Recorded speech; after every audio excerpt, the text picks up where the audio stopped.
Hi, now we're going to talk about some of the specific treatments, maybe some of the specific chemicals to use for some of these specific pests, so we can get rid of them in the most efficient way possible. So I had a man call me last week, been fighting bed bugs in his house for over a year. As I recall, it was a year and a half or so. He had bought chemicals from the big box stores, and told me he'd spent over $3,000 doing this himself over the past year and a half. His kids were going to school with bites on them. His wife was not very pleased. I told him divorces are expensive, let's get rid of your bed bugs. We did our protocol in his house one afternoon. It was a 4-hour treatment, and he's not seen a bed bug since. So there are pest control companies out there, and they're out there, and they tell you, yeah, we can come spray for bed bugs, and we're successful in doing that. Well, they're lying to you. Bed bugs require specific treatments. They require heat to kill the eggs, because none of the chemicals we have available today will penetrate the egg and kill it. So you've got to use some form of heat to kill the eggs, and that's going to get rid of bed bugs very quickly and most efficiently and most cost effectively for you. So again, identify the specific pest and know the right way to get rid of them. Another example is bats. I had a gentleman call several weeks ago with bats in a part of his attic that he had been trying to get rid of for a while. He had had another company out there.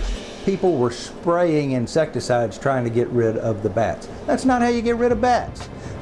Bats are a protected species here in Texas, so you're not going to be spraying insecticide on them or shooting them with a BB gun, because if I do that, I'm going to lose my license, and hopefully another pest control company that takes those approaches is going to lose their license too, and some of the unscrupulous people will be out of business.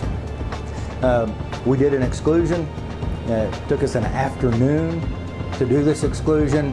We waited 2 weeks. The bats can get out, they can't get back in. There's specific times of the year you want to do this. You don't want to do it in the middle of the summer, because there's babies in there, and if you let the parents out and they can't get back in, you're going to end up with dead babies in your attic or in your wall, and it's going to smell to high heaven. So you don't want to do that. So those are two examples of the things that we do. The other thing is using environmentally conscious methods and chemicals. There's no sense, if you've got big roaches, and here in the Houston area a lot of people have these big roaches. They call them palmetto bugs, call them tree roaches, but they're typically smoky brown cockroaches or American cockroaches. People don't know the right solution, don't know the right product to use, and it actually costs less in many cases to do it right the first time.